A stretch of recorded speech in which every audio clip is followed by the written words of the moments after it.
रायपुर से बड़ी खबर है, जहां छत्तीसगढ़ में कोरोना के नए वेरिएंट JN1 के मरीज की पुष्टि हुई है। आपको बता दें कि अब तक 25 मरीजों में JN1 वेरिएंट मिले हैं। 45 संदिग्धों का सैंपल भेजा गया, 25 में नए वेरिएंट मिले। सभी मरीजों की स्थिति खतरे से बाहर है। छत्तीसगढ़ में कुल एक्टिव कोरोना मरीजों की संख्या 112 है। कुल एक्टिव मरीजों में से 25 में नए वेरिएंट मिले हैं। रायपुर एम्स में भेजे गए सैंपल की जांच में पुष्टि हुई है। पिछले 24 घंटे में 18 नए मरीजों की पुष्टि हुई है। रायपुर में सबसे ज्यादा 44 एक्टिव मरीज मिले हैं।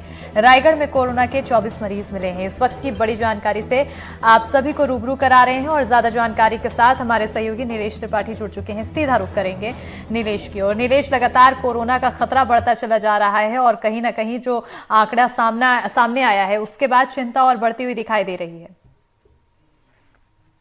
बिल्कुल, देखिए जिस तरह से नए वेरिएंट के मरीज छत्तीसगढ़ में मिलना, ये एक अभी तक राहत की बात ये थी कि जितनी भी 21 दिसंबर से लगभग जो बीता 2023 का 21 दिसंबर है, तब से नए मरीज मिलने शुरू हुए थे कोरोना के। उसके पहले करीब 6 महीने 7 महीने से 0 एक्टिव केस थे छत्तीसगढ़ में। लेकिन 21 दिसंबर से नए मरीज मिलने चालू हुए। लेकिन फिर भी राहत तब ये थी कि जो पुराने वेरिएंट थे कोरोना के, उसी के नॉर्मल मरीज ही मिल रहे थे। लेकिन कल देर शाम जो रिपोर्ट आई है उसमें हैरान करने वाली बात यह है कि 25 नए वेरिएंट जो है उसके मरीज मिले हैं JN1 के। और इससे भी हैरान करने वाली बात यह है कि उसमें से कई ऐसे मरीज हैं जिनका कोई ट्रेवल हिस्ट्री नहीं है, वो अपने गांव से कहीं बाहर नहीं निकले थे। कुछ गांव खेड़े के मरीज हैं जो अपने गांव में ही रह रहे थे, उनमें भी JN1 के एक्टिव केसेस की संख्या में उसमें भी 3-4 ऐसे मरीज हैं। तो ये एक थोड़ी सी हैरान और सतर्कता बरतने वाली बात है कि लोगों को अब ज्यादा सतर्क रहने की जरूरत है। और 45 लगभग ऐसे संदिग्ध थे जिनका सैंपल भेजा गया था एम्स में जांच के लिए, एम्स रायपुर में, जिनको माना जा रहा था कि इनमें वो लक्षण है जो JN1 के मरीजों में पाए जा रहे हैं। उनमें से 25 में जो है पुष्टि हुई है।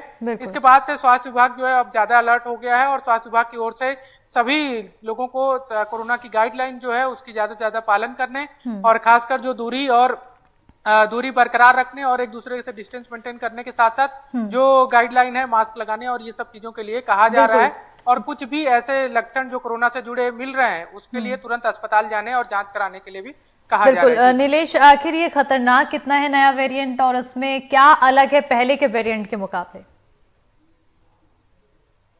देखिए, जो डॉक्टर से मेरी बात हुई, डॉक्टर DK टुर्रे जो कोरोना का छत्तीसगढ़ में बात करेगा, DK टुर्रे हैं, वो बता रहे थे कोरोना मामलों में अभी नियंत्रण के लिए उन्हें ही जिम्मेदारी दी गई है। उनका ये कहना था कि जो भी मरीज अभी छत्तीसगढ़ में मिले हैं, 25 नए जो वेरिएंट के मरीज हैं, नए वेरिएंट वाले, उनकी स्थिति सभी की सामान्य है। कोई बहुत ज्यादा उनको खतरे वाली बात नहीं है। कुछ को तो होम आइसोलेशन में ही रखा गया है।